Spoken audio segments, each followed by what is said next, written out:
Les réseaux sociaux rendent beaucoup plus visible la méfiance et pourraient entraîner une perte de confiance par rapport aux institutions publiques. Si la sécurité sociale est l'institution publique la moins marquée par la perte de confiance à l'ère des réseaux sociaux, elle ne demeure pas moins actrice et spectatrice de transformations profondes des usages et des attentes de la société. Il est alors utile de questionner les paradoxes induits par le tout numérique et les déterminants de la confiance qui sont ou ne sont pas à la main des organismes de sécurité sociale. Depuis l'ère des réseaux sociaux et encore davantage depuis la crise sanitaire, les organismes de sécurité sociale redéfinissent par leurs actions la notion de proximité, au travers de différents leviers comme l'accessibilité, la pertinence ou la réactivité.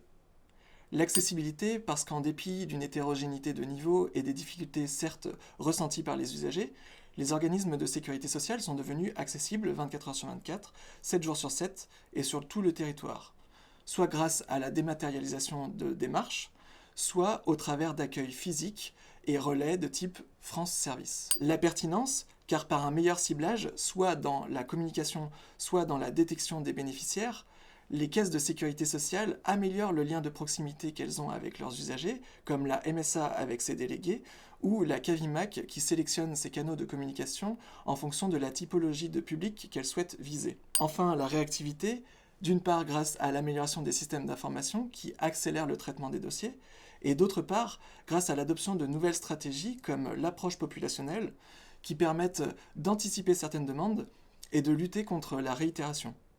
Pour autant, tout ne relève pas des organismes de sécurité sociale.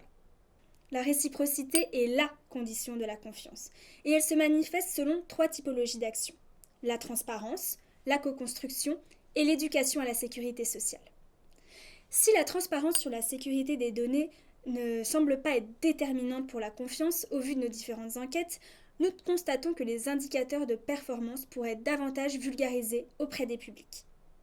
La co-construction, c'est redonner du pouvoir d'agir à l'usager pour une meilleure réponse à ses besoins lors de la construction de nouveaux services.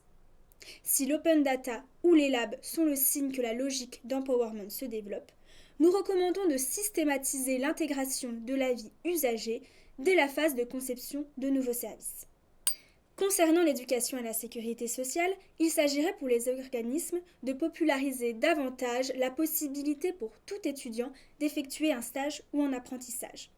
Cela pourrait faire partie d'un dispositif UCANS à part entière, tout comme faire de l'éducation à la sécurité sociale un nouvel objectif pour l'agent de direction.